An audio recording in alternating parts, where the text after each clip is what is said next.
Hey, we're live. Hi, everybody. How are you? Yay. We have got an awesome show planned today. So we're so glad you're with us. And please share with your friends. These shows are a gift. They're really getting to know us as coaches. Everyone on tonight is a coach, and we coach in different ways. And so this is Universal Heart Wisdom. And it's all about that, the heart, the love, the everything that makes our life work. And we are sponsored by the Love Coach Academy.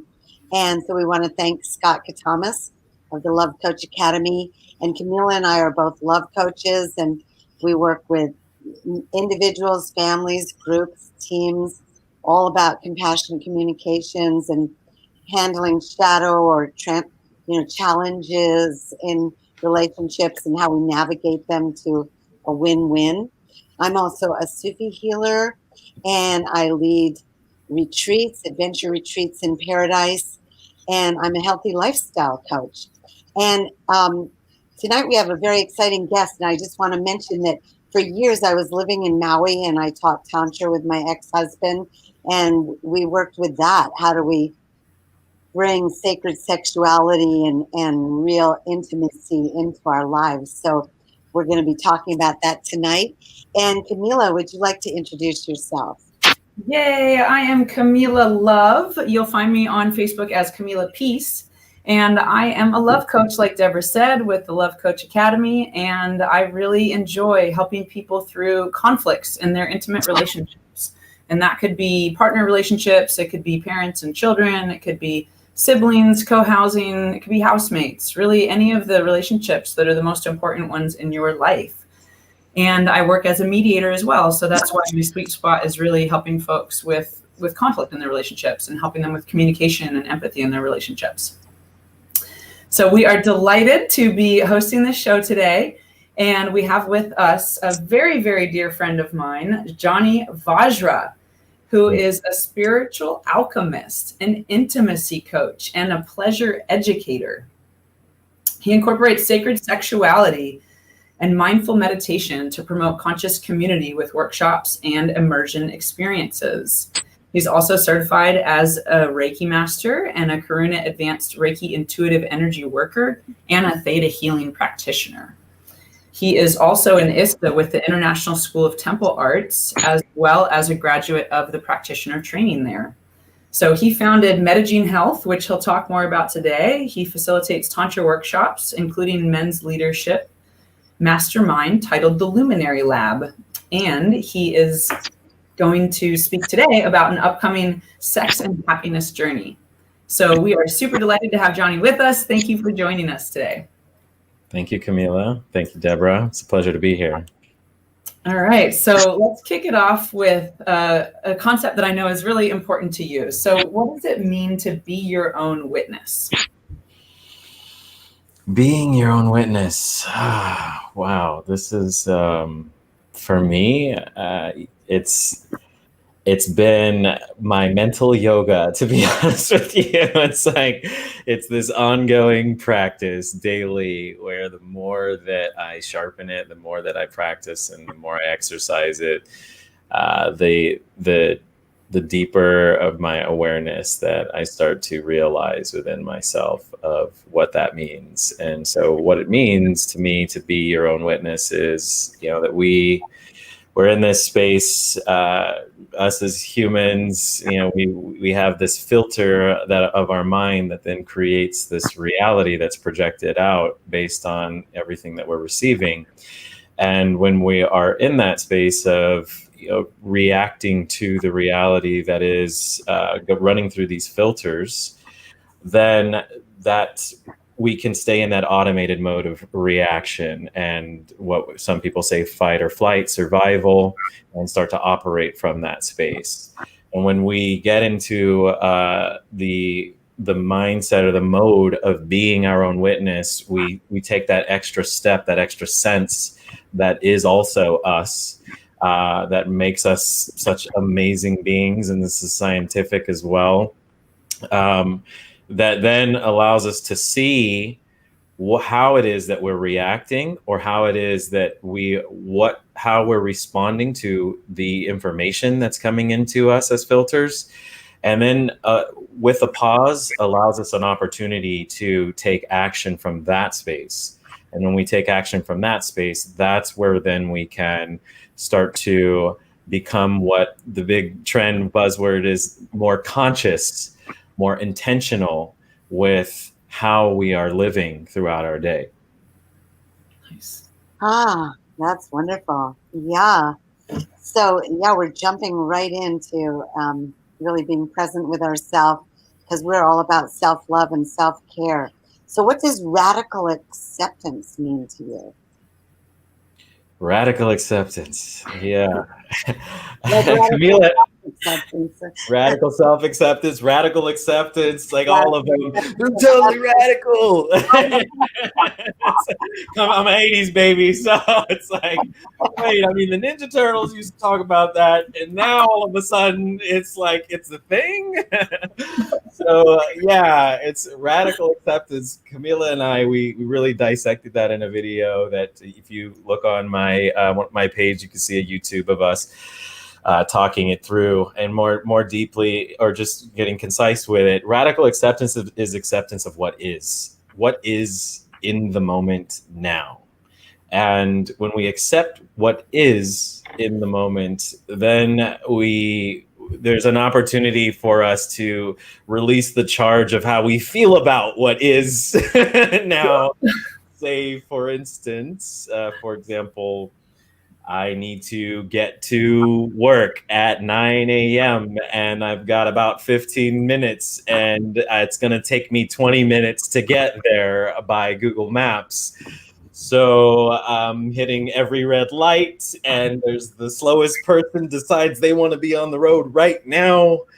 Then, where am I at with that? Do I respond and react based on the anxiety that I may be feeling, or do I accept what is in the moment and really be present with my feelings, with my charge, with my triggers, and allow myself to be at peace with what actually is happening within that moment? Do I respond from peace, from compassion, or do I react to my environment? And radical acceptance is the response, is that conscious response of what is.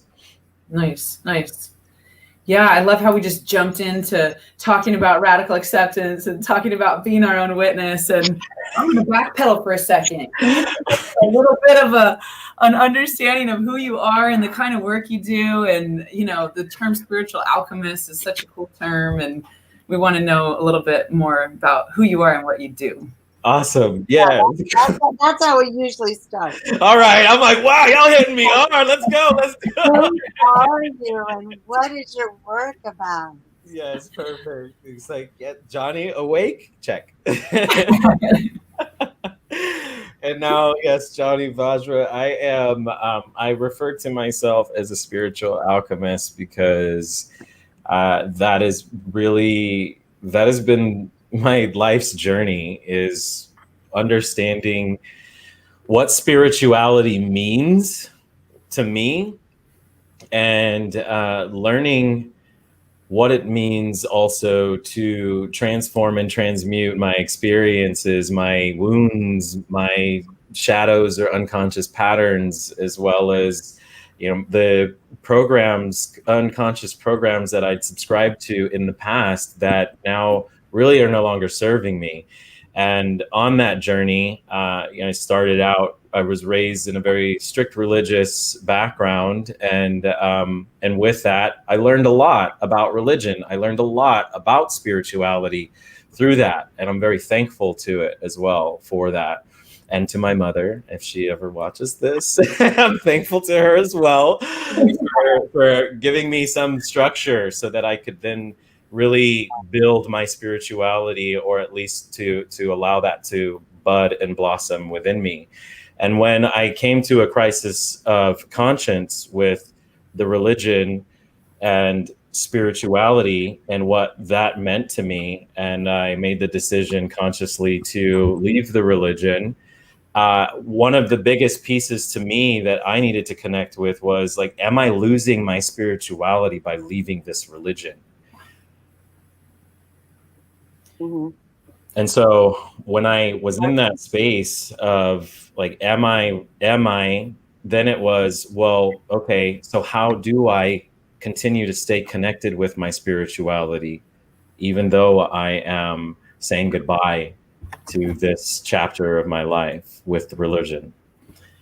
And that's where the alchemy came, because there was a lot of research, there was a lot of conscious soul searching, and there was an opportunity for me to really dive into those conscious programs that were now operating unconsciously within me and creating dialogue of judgment, shame, guilt, fear of stepping into unknown spaces that may have been a little bit taboo for my previous chapter with the religion.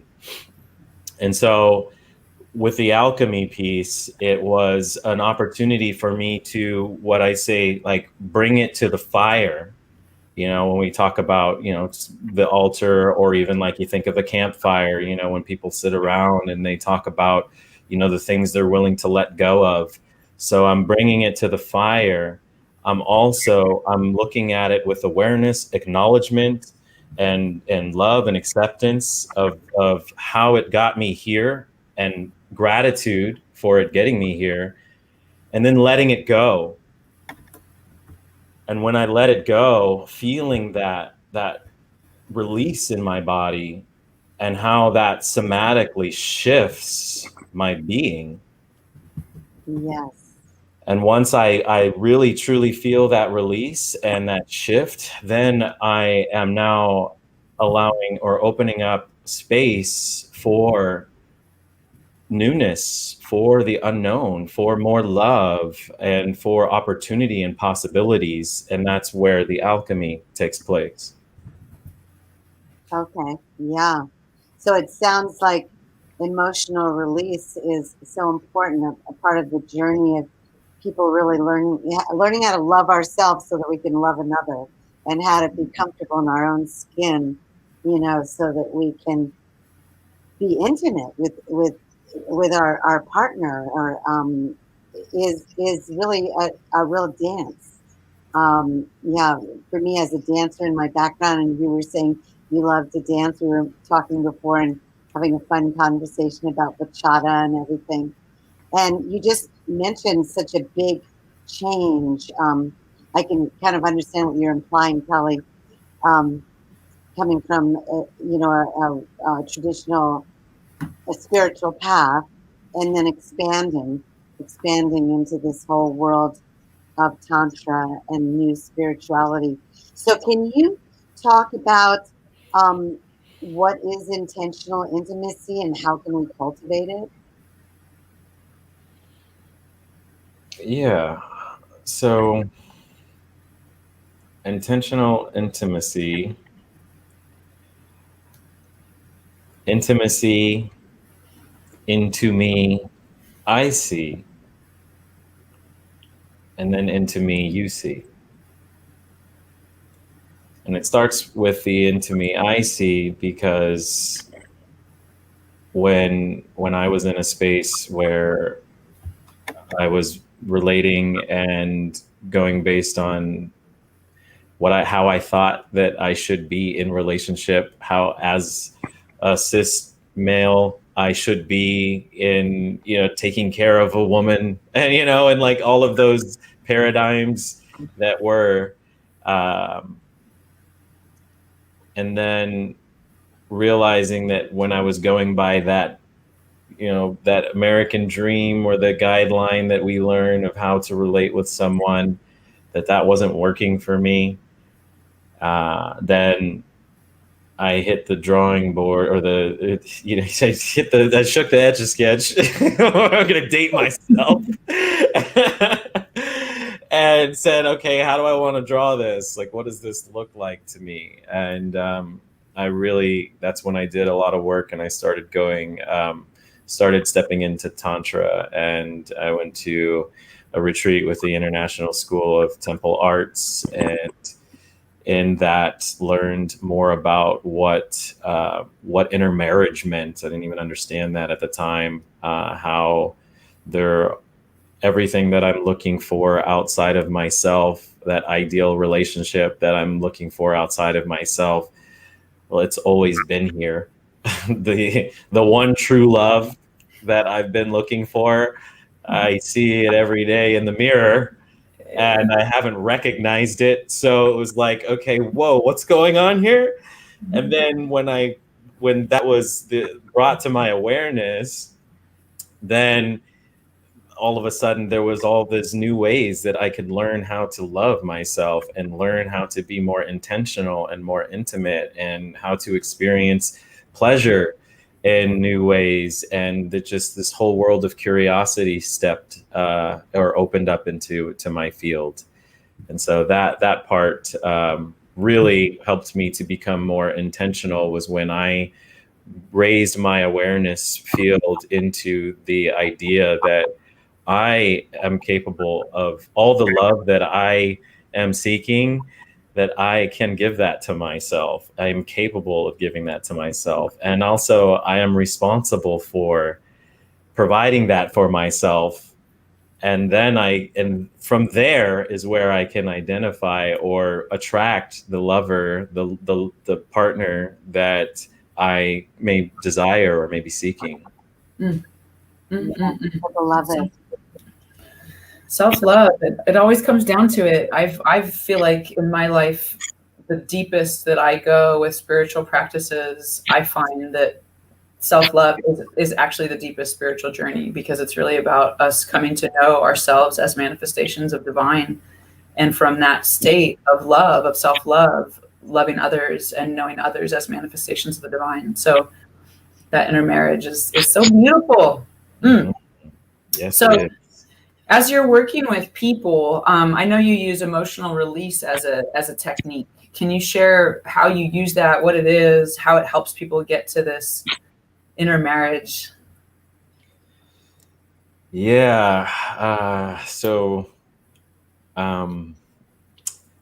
heard the phrase, or if you've ever heard the phrase, you feel it, heal it. You got to feel it to heal it. and so a lot of the core wounds that we may have, or the traumas that we may have experienced in the past, they're held in our bodies and our cells somatically, and that as very dense energy. And so that's where we start to feel very heavy, and we may experience chronic pain. Somewhere they may manifest as chronic pain, and then that chronic pain then manifests as disease. And when we come to terms with that and acknowledge what the root is, or even just acknowledge that there's charge around these memories that we have, whether they're memories in our minds or memories in our bodies, we don't need to bring and create more story around them, because there's already plenty of stories that the mind loves to create and go off into the realms with. And so instead of talking more about it and dissecting it and analytically, we can get more primal with it. And primal, we think about, say, the gazelle. The gazelle is being chased by the lion, and its life is on the line. And once it has made it to safety and it's done, like there's no more threat, the first thing that gazelle will do is emotionally release. It will shake it off, get all of that energy, all of that nervousness, the fear, the anxiety, the tension out of the body. And then it can go back about its day and hit the watering hole and be like, yo, hey, what's up? It's good water, right? Yeah, I like it too. But until then, that emotional release, that release of that energy, that intense energy, needs to be gone from the body. And so the same way with us as humans, when we allow ourselves that opportunity to release that energy. And we have there's a number of different techniques. I know Lori Handlers is one of my mentors, and she wrote the Sex and Happiness book. And she goes through a number of different emotional release techniques. And those are the same ones, as well as ISTA. ISTA provides quite a few of them. And those are what I share with my clients as well, is what technique, whatever it may be that works for you, do it, and do it daily. Because when you do it and create it as a practice, then it also allows us to be in that space where we're now coming current with what is in the moment for ourselves, versus creating the stories about what's been happening in the past. Wow. Thank you. Thank you so much. Yeah, this is an amazing world, because many times, as you said, people are brought up and they haven't really had the conversation really about sacred sexuality. Some people are just thrown into the arena and they're supposed to know what's going on and they really don't. So how can we make our sexuality more sacred? What are ways of creating ceremony and ritual together? Because I remember when my ex-husband and I went to a week-long at Esalen with Charles and Carolyn Muir. We really explored, bringing the candles out, the bringing a gift to each other, bathing each other, sacred spot work, really ceremony. So what are some of the ways that you love to explore yourself or coach your clients? Yeah, sacred sexuality, we can say, is, it's very closely aligned with intentional intimacy. Sexuality and it's intentional sex with intention.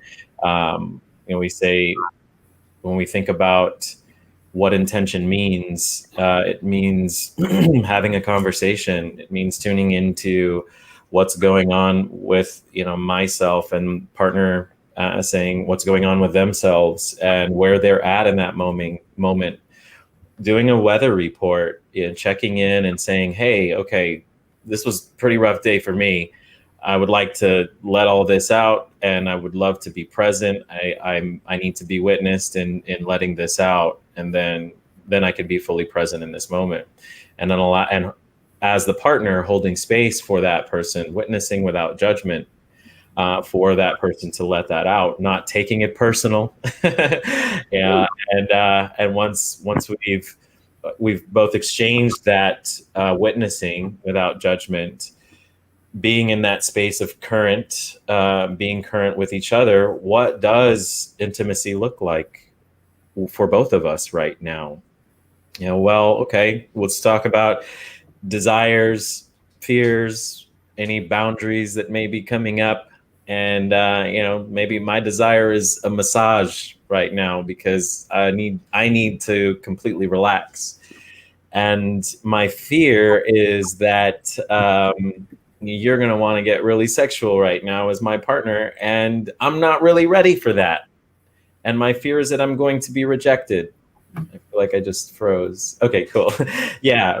And my boundary is that I would like for you to communicate, if you're in a space that you're really not open to that right now, and we can negotiate when you may be open to that, so that we can, we can stay in that space of alignment.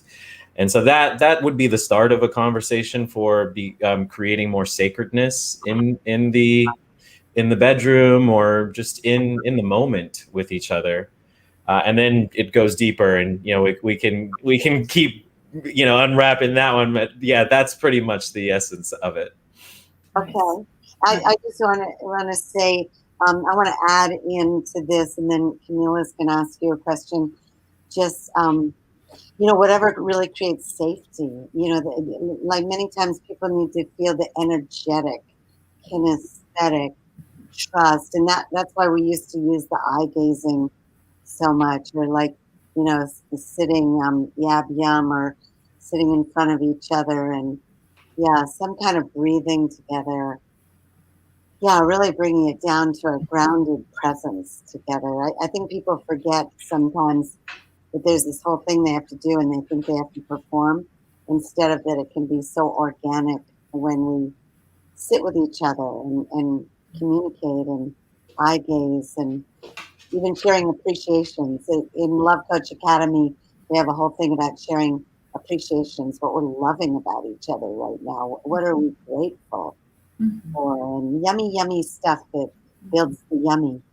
So anyway, Kamela, what would you love to Yeah, that's so real what you said. I mean, just listening to what both of you said, it's like, Johnny, I hear you talking about communication as one of the most important inroads to intimacy and to creating sacred sexuality. And, you know, Deborah talking about honoring each other and appreciating each other, that's such an important practice to allow us to feel safe. And from that feeling of safety, we open. We open energetically, we open physically, we open.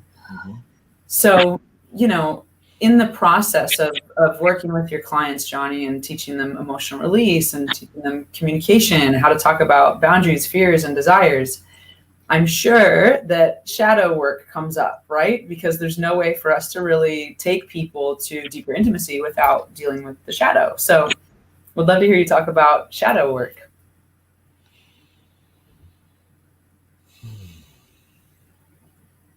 Shadow.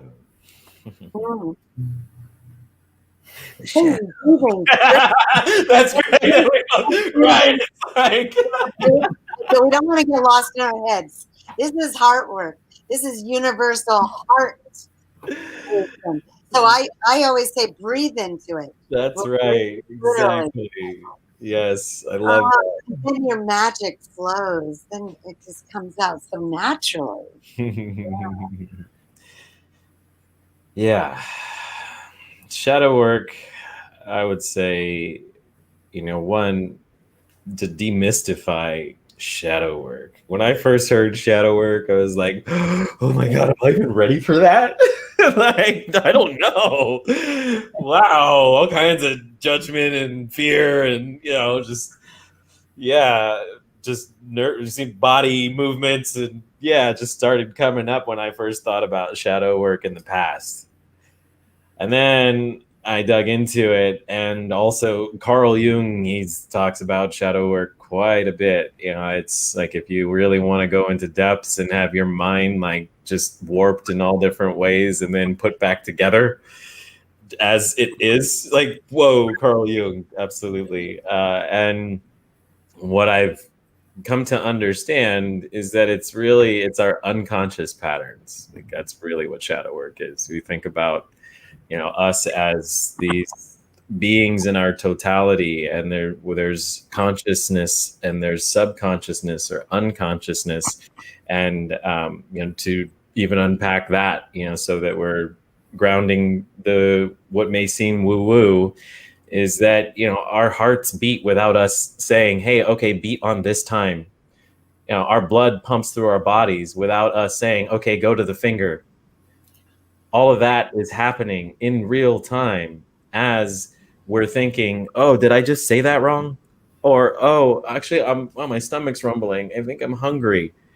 So we have these other aspects of this beautiful brain that are constantly working in parallel, completely autonomous from each other. And in that, there are also programs. There are automated responses, automated thoughts when we think about brushing our teeth. And if we just brush our teeth with our right hand every time without thinking about it, that becomes an unconscious pattern. And going into, just like side note, Tantra, if you're really into like learning more about Tantra and more awareness of yourself, one of the things that really helped me that I read was, if you do brush your teeth with the right hand all the time, change it up. Brush your teeth with the left hand and see how that feels. That then starts to activate other aspects of your brain, your left, right hemisphere, integrate them more, and then also connects you deeper with that awareness of becoming the witness, going back into the first question. So going into the shadow, the toothbrushing, that unconscious pattern, we've have also unconscious patterns that have been created based on, especially that first 7 years of our life, where we're in theta. The brainwave state is in a theta state, which means that our conscious and unconscious, our subconscious, are closely linked together, and everything that we're taking in from all of our senses, we're also subscribing, accepting as truth to back in our survival as human beings. And so in that, when we have those patterns that are there, some of them are like, don't cross the street without holding someone's hand. And now I'm 37 and I can't cross the street unless I've got somebody's hand to hold. That might be a pattern that I need to to shift as an adult. And that's where we start doing shadow work, is identifying what are these things, what are these patterns that we have that we're still subscribed to that are really no longer serving us in the now, and then doing the work that we need, emotional releasing, or acknowledging them, as well as reaching out. There's a number of different ways that theta healing that we can then reprogram the mind. Habits are really great. Say 21 days of doing something different or more. That will create a habit that will then fire different synapses in the brain, so that then it shifts that pattern. Yes, yes, yes, yes. So important. That's why I love dance. I mean, I love, music and dance and the arts. And, they say in Tantra, it's really like the 64 arts in Tantra. And some of it is dancing together, massaging together, bathing together, meditating together, yoga together, adorning ourselves. So many things to explore. I once designed a workshop. It was all about rejuvenating your relationship. And I think I had people doing couples yoga, couples dance, couples cooking together, couples meditating together, couples massage. There's so many different things we can share as couples, and or just taking a magnificent walk at the beach or hiking together. Just all the different ways we can build intimacy. And I love what you were saying about shadow work too, because it's like, Kate Wolf's thing I love is built a circle that holds us all inside. And then what is inside that circle, it's natural that the shadow will come up to be healed. It's kind of inevitable, right? It's hard to avoid. So you have an event coming up. So who is this upcoming sex and happiness journey for? And can you tell us about it first? Yeah, absolutely. Say I'm very excited about it. It's starting in December 1st. This is the third journey, and the last one ended about a month ago, 3 weeks ago, I think it was. And yeah, it's amazing. It's really a deep dive into the work of Lori Handler's, and it takes the book Sex and Happiness, which is a very, very simple read. It's like talking to Lori, having a conversation with her. And this is like 7th grade level, education about intimacy, the tantric laws of intimacy, what that means from the sexual aspect, non-sexual, all of it, non-verbal. Goes into dance, like what you were saying, Deborah, dancing in the unknown. What does that even mean? Mm-hmm. And it's juicy and it's amazing and it's wild. And there's so much room for growth and for healing and transformation. And we go into that and we go deep in, and it's a virtual journey that's 10 weeks. We'll be meeting on Tuesdays, and that'll be about an hour and a half. And then we'll also have an opportunity for folks to meet separate from there, so that they can really connect with each other as community. And when you say meeting, do you mean in a brick and mortar building, or do you mean online? This will be virtual. Virtual. Okay. Yes. What's that? That's an important fact. Absolutely. Yes. Especially during these times. So this is, we're really happy to be able to reach so many people. And this is all about helping you remove your emotional blinders, the ones that are keeping you from seeing yourself and your partner more clearly. And these blinders are like, we talk about the shadow, all of these things that we've discussed. How do we really embody that? It's great to talk about it and wax philosophical. And the only way that we're really going to shift is if we actually do it, and we do it as a practice, like a yoga or like working out or like brushing our teeth. Mm-hmm. That's where the embodiment takes place, and that's where the shift happens. And this is what we're doing in this journey. Beautiful. Thank you. Nice. And then I hear there's another exciting event coming up in March in Austin, March 24th in Austin. What's happening then? That's ISTA. If you want to know more about what I was talking about earlier, International School of Temple Arts, and you want to go in the deep end,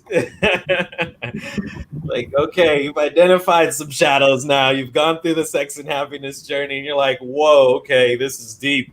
I love myself, and there's some parts of myself that I'm really, really loving, and I'm loving an opportunity to shift. So that's where ISTA comes in, and I'm co-organizing it, and that is going to be in Austin, Texas on 2021, March 24th to the 30th. We have about 22 people signed up already. There's been quite a bit of response very quickly, I believe, because of COVID, that there's a lot of people looking to connect. This is live in a retreat space, and this space is in Texas. They have already done everything that they need to go above and beyond what the standards within Texas are required for COVID, even as far as like changing their whole air circulation system to make sure that it's up to par.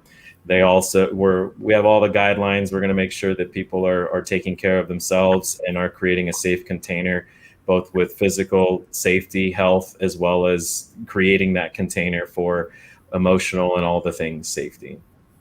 Nice. Okay. Wow. So what else would you love to tell us about your work? I mean, what's on your heart right now? What's most alive for you? The sex and happiness journey is most alive for me, to be honest with you, because I mean, this is, for me, it's amazing that I have a privilege and an opportunity and the honor to be working with Lori Handlers herself, the Lori Handlers. Look her up, lorihandlers.com, if you don't know her. She's amazing, as well as Brianna Krivire, Michael Gibson, Veronica Clark. I mean, all of these people are doing amazing things in their own ways, was beautifully sharing their light and their love with the world. And we're all going to be together, really holding an amazing space for these beautiful individuals who are co-creating this experience with us. And it's really, we have a template, we have structure, and we have space to allow for the unknown to really, really create magic together. Mm-hmm. Nice. What's one example, if you can think of one off the top of your head, of an exercise that you teach there, a gem that you give people there, something that people would walk away with in the sex and happiness journey? Oh man, so there's so many. I mean, being the witness, like that was a big thing. Like that's one of the first ones. Another that we'll talk about is surrender, what it means to surrender, even speaking your truth. So that for me, whoa, it's like, how does that even look? And is it even safe to speak my truth? Woo! That one, yeah, really, really touched me, and it's a daily practice to speak my truth and come from that space of compassion for myself as well as for my partner and for my loved ones. Yes, that I would say learning how to do that from as a being in the Jedi space with that everybody could use that. Oh, that is so true. That is so true. Oh my gosh. Yeah. Speaking our truth, it kind of like sprongs my brain out. I'm just thinking of yeah, in compassion communications work, it's really learning how to avoid words that would trigger, where you can say the same thing, but saying it with the heart diplomacy, where it allows somebody else to be totally safe and honored, but we're saying something. So, I mean, that's part of it, right? Just choosing words that bring us together instead of words that divide us, choosing energy that brings us together. And it reminds me, when you said something, it reminded me of how grateful I was as a young person in my 20s to learn contact improvisation right when I was 22, and then to be teaching it, because we were literally following a mutual point of contact through space and over the landscape of each other's bodies. And we were so much, learning kinesthetically in the nonverbal space how to be in presence and peripheral awareness, and really it just created so much body presence. And then study Tantra and all those skills which you are, studying and developing. It's really very important. We're getting a lot of feedback, Deborah. Just trying to touch the device. There we go. Darn. Gosh. Did you hear what I said? Back up a sentence or two. Yeah, I'd say from the Tantra part is where, So from the Tantra, I just wanted, did you hear me what I said about contact improv? Yeah, you were talking about how there's a lot of that kinesthetic and the feedback. And then also, I kind of mentioned about how it's incorporated in Tantra as well. And it's where we start to connect with ourselves and connect with the body. Yeah, connecting with each other, heart, mind, body, soul, and the deeper we go with our spiritual practices and really focusing on divine love and whatever you do in your spiritual practices, or people out there in our audience, through meditation or prayer, or where you find connection, even walking in nature, to keep bringing in greater depth and honor and gratitude, and so many different ways to explore with daily practices.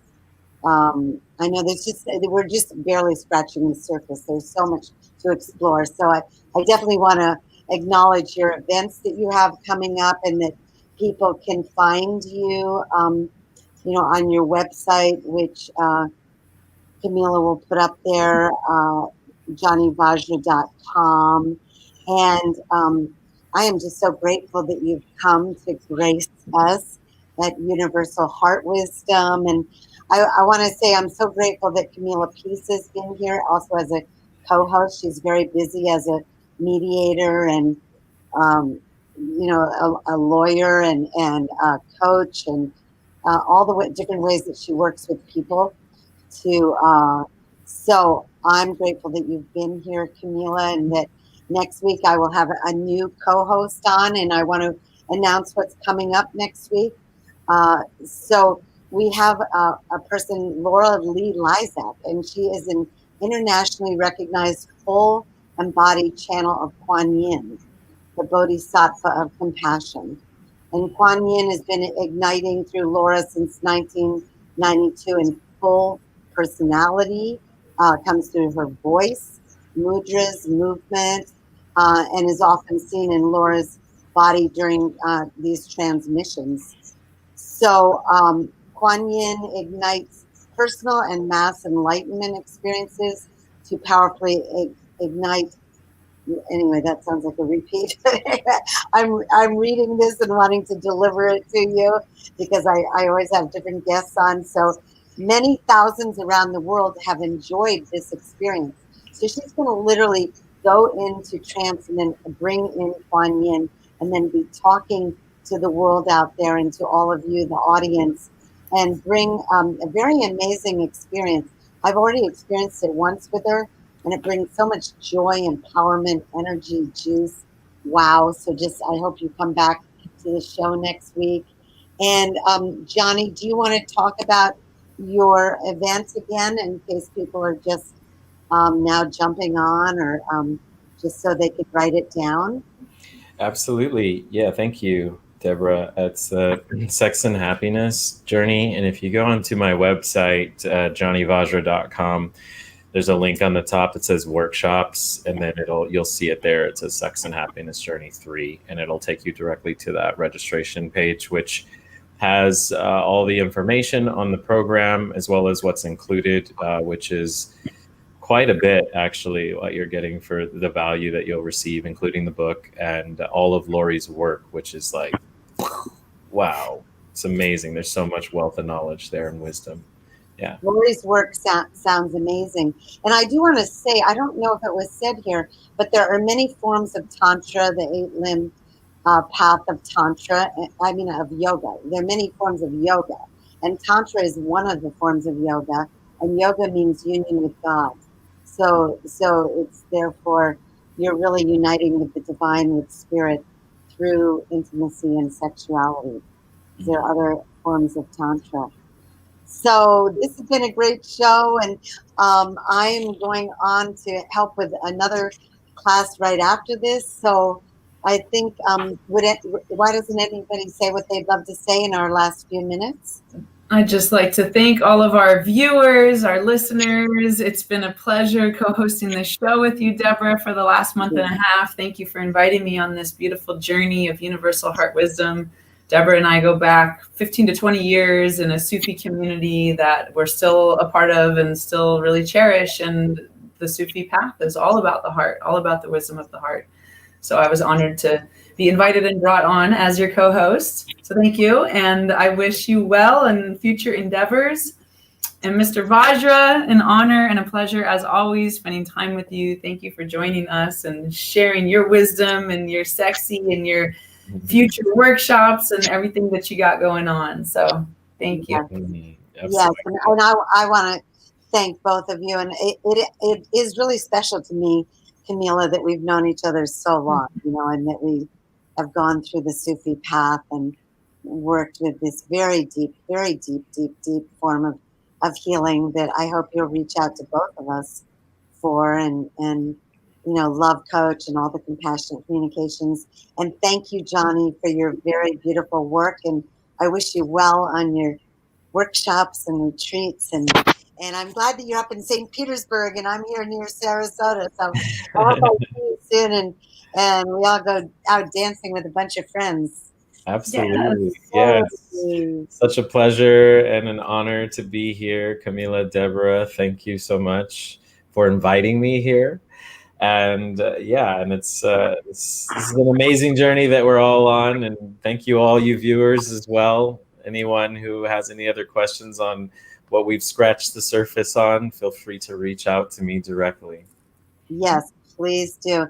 And we encourage you as you go forward into your week, just more self-love, self-care. Come explore us at the Love Coach Academy. Yeah, it's good to hug yourself. No, that's what I was like. And COVID, this is important. This is COVID and shelter in place. We got to give ourselves a lot of hugs. I just said that recently that, hey, this feels, yeah, if you need a hug, hey, you've got 2 arms right here. Go ahead and use them. Why not? Hey, self-pleasure in all sorts of different ways. So we love you. Have a great week. Self-love, self-care, compassionate communications. See you next week. This show is always on Thursday at this time. Thank you.